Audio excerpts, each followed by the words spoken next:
Shalom ubracha. Qu'Akadosh Baruch Hu vous donne à vous tous bracha v'atzlacha, briut. Shlomo HaMelech dit Ani shena v'li be'er. Je dors, mais mon cœur il est réveillé. Lorsqu'on dort, il dit Ben Ish Hay. Le cœur jamais il dort. Il est toujours réveillé. Parce que si le cœur il dort, c'est la mort. Mais tout le corps il dort. On ne bouge pas. Le cerveau aussi, il ne dort pas. On rêve, il dit Ben Ish Hay. Et lorsque tu rêves, c'est avec la tête, c'est pas dans le cœur. Le rêve, c'est le cerveau. On pense. Mahshavot tovot. Des bonnes pensées. Akadosh Baruch Hu considère les bonnes pensées comme si tu les as fait. Il y a une très belle histoire que, une fois, le Chaim Kanivsky alav shalom, il a fait un siyum d'une Gemara. Ça veut dire il a terminé toute une Gemara. Il a fait une fête. Il boit les Haïm. Alors son fils il lui dit Papa, mais hier tu as commencé à lire cette Gemara. Comment tu l'as terminée après tu es parti dormir? Qu'est-ce qu'il répond? Ah ben je l'ai terminée dans le sommeil. Pendant que je dormais, j'ai rêvé que j'étais en train de la terminer. Comment? On ne sait pas.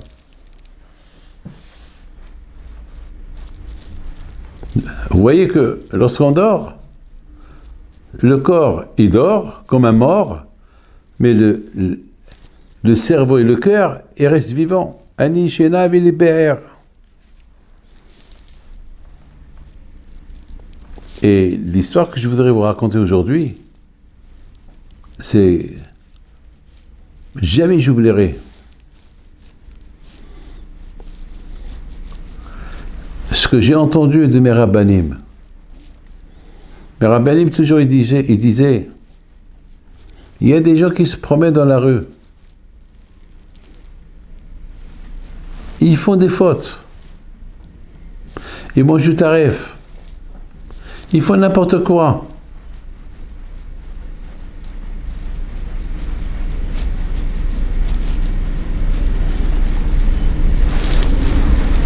Ils sont comme des morts. Ils ne sont pas conscients. Ils ne savent pas ce qu'ils font. Ani Shena. Il dort. Mais il libère, mais Akadosh Baruch Hu, il ne les tue pas tout de suite.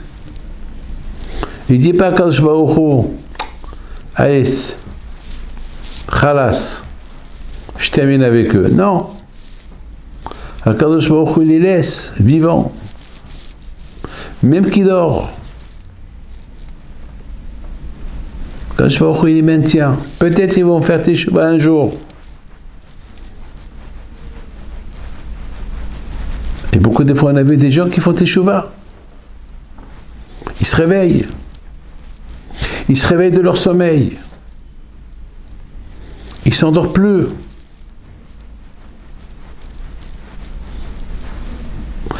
Et là, je vous raconte une histoire. Il y avait un jeune, et de cette histoire-là, j'ai appris plein de choses. Il y avait un jeune qui vient chez moi il y a longtemps. C'est un jeune qui s'est converti il s'est converti. Et une fois, il était chez moi à la maison, je lui dis, comment tu t'es converti? Qui t'a emmené à te convertir? Parce qu'il habite, il est de Madagascar. Il est loin. Il était à l'île de la Réunion, parce que c'est pas loin de Madagascar. Et de là-bas, il a trouvé un travail à Madagascar parce que il n'a pas trouvé de travail à l'île de la Réunion. Il voulait changer un peu. Et là-bas, il a trouvé un travail. Il n'est pas blanc, hein. Et ça veut dire que pour lui, la vie était a été comme que lui, il la voyait. Il m'a dit, Rabbi David, avant je voyais la vie, qu'on vit pour la seconde. Ça veut dire que je ne croyais pas qu'il y avait un Dieu, je ne croyais pas en rien. Je vis. Je fais ce que je veux. Je mange ce que je veux. Je vis. Pour moi, c'était... Il n'y avait pas de... J'avais pas de but. Mon but, c'était profiter de la vie tant que je suis vivant. Et voilà, j'ai connu là-bas, chez le patron chez qui je travaillais, il y avait là-bas un juif marié, qui habitait en France et qui est venu à Madagascar pour 6 mois. Entraîner l'équipe et retourner en France. Et puis,